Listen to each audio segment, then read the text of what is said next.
Hello, good morning, નમસ્કાર Jalpa teacher. હું પ્રિયાંશી કરસનનગર ગુજરાતી શાળા નંબર 1ના તરફથી કરસનનગર ટોક શોમાં આપ સર્વેનું સ્વાગત કરું છું.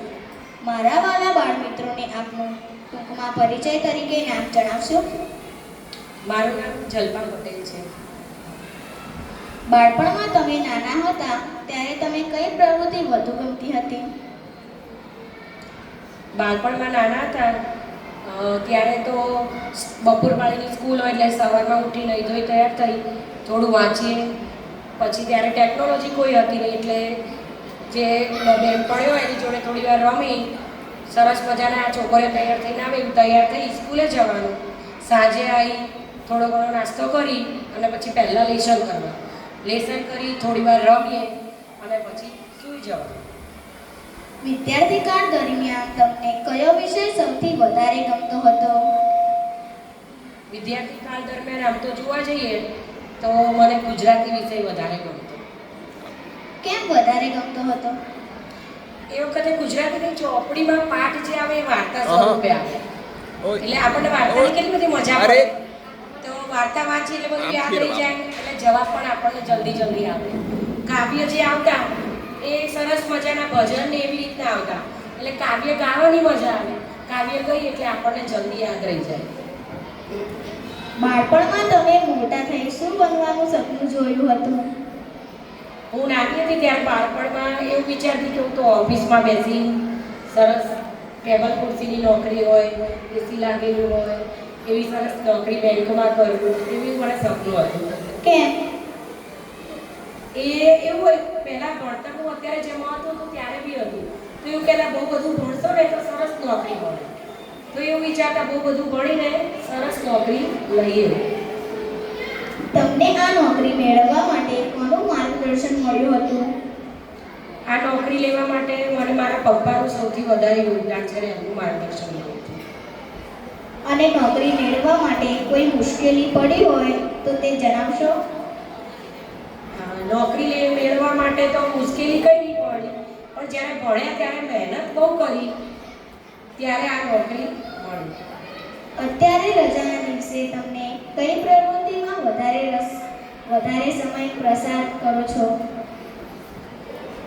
રજા હોય ત્યારે તો પહેલાં તો ફેમિલી સાથે ટાઈમ આપીએ, ઘરે રહીએ. પછી મને ફરવા જવાનું વધારે ગમે એટલે બહાર આંટો મારવા જઈએ અથવા દેવ દર્શને જઈએ, મંદિર જઈએ.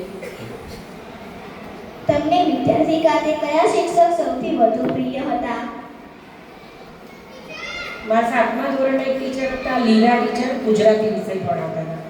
એ વિષયના ટીચર મને વધારે ગમતા. આપને અભ્યાસ ખાતે કોઈ એવોર્ડ મળ્યો હોય તો તેની વિગત આપશો? 1 થી 12 ધોરણ ખાતે તો એવું કોઈ નહોતો મળ્યો પણ કોલેજમાં મને 3 વર્ષ સૌથી વધારે ટકા 1 થી 3 નંબરના વિદ્યાર્થીઓમાં મળે એમાં 3જા નંબરે મને મળ્યો. તમે કોને આદર્શ માનો છો? હું સૌથી વધારે આદર્શ પહેલાં તો મારા પપ્પા અને પછી આપણા ઈષ્ટદેવ જે બી ભગવાન હોય એ. આપને ટીવી પરના કોઈ કાર્યક્રમ પસંદ હોય તે જણાવશો? હાલની તારીખમાં તો ટીવીમાં બહુ બધી ચેનલ આવે છે એટલે એમાં તમે જોવા જાઓ તો ધાર્મિક સિરિયલો તો આવે જ છે. પછી તેનાલી રામા એના જેવા જે આવતા હોય તમને જાણવા જેવા, રાણી લક્ષ્મીબાઈ એવી બધી સિરિયલો આવતી હોય છે. પિક્ચરો પણ અમે તો જે સાચી હકીકત બની હોય એના ઉપરના પણ ઘણા બધા પિક્ચરો જે આવતા હોય એવું બધું મને જોવું વધારે પસંદ છે. બાળ મિત્રોને જણાવશો? જાણવા મળે તથા પ્રેરણા મળે ટીવી પરના કોઈ કાર્યક્રમ હોય તે જણાવશો? હવે અત્યારે તો તમારી પાસે મોબાઈલ, ટીવી, ચેનલ જ્યારે જે પણ વસ્તુ જોવી હોય તમે ઈઝી જોઈ શકો છો.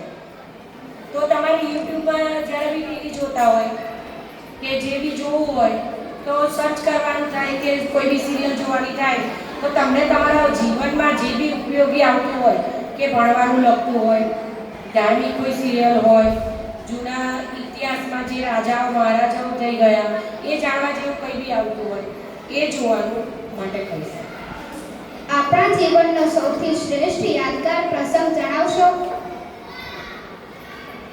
મારા જીવનનો સૌથી શ્રેષ્ઠ યાદગાર પ્રસંગ જોઈએ તો આ નોકરીનો દિવસ, જ્યારે હું નોકરી લાગી હતી એ મારા માટે સૌથી શ્રેષ્ઠ દિવસ છે. કેમ?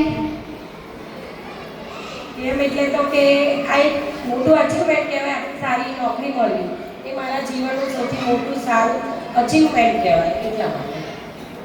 સ્કૂલ બહાર આપના શોખ શું છે?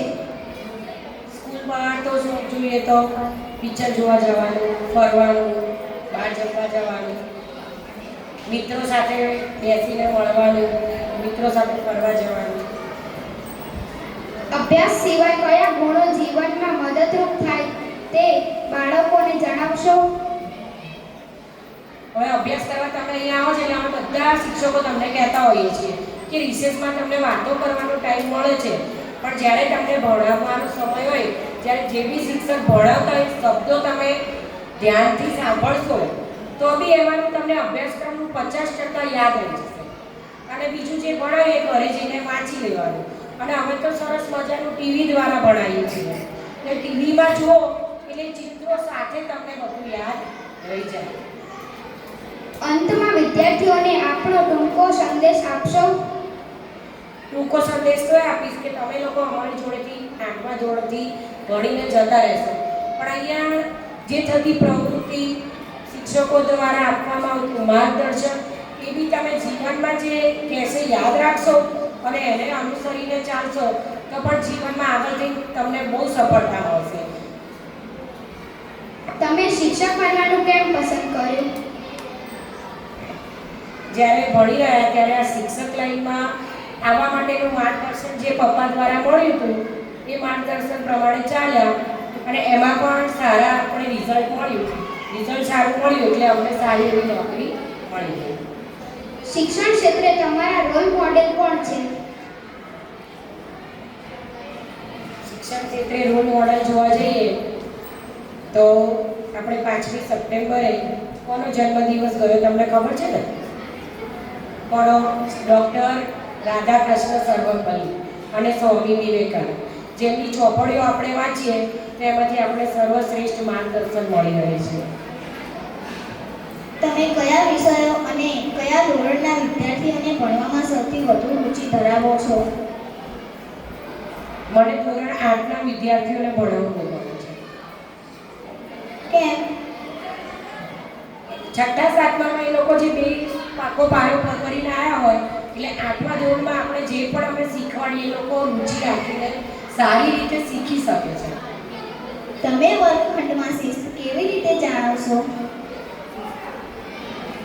શિસ્તમાં તો આપણે બાળકોને કહીએ કે ભાઈ શાંતિથી બેસો, પણ શાંતિથી મૌન બેસવા માટેનું કારણ એ હોય કે તમે જેટલા ઓછું બોલો, ઓછા હલો, જેટલી એક્ટિવિટી ઓછી કરો એટલું તમારે ભણવામાં મન એકાગ્રતા વધારે અને જે પણ સાંભળો છો, સમજો છો, જે પણ ભણો છો એ બધું તમે સારી રીતે એક જ વારમાં યાદ રાખી શકો છો. તમે ટેકનોલોજીનો ઉપયોગ તમારા શિક્ષણમાં કેવી રીતે કરશો? ટેકનોલોજીનો બે ઉપયોગ થાય, સારો અને નરસો.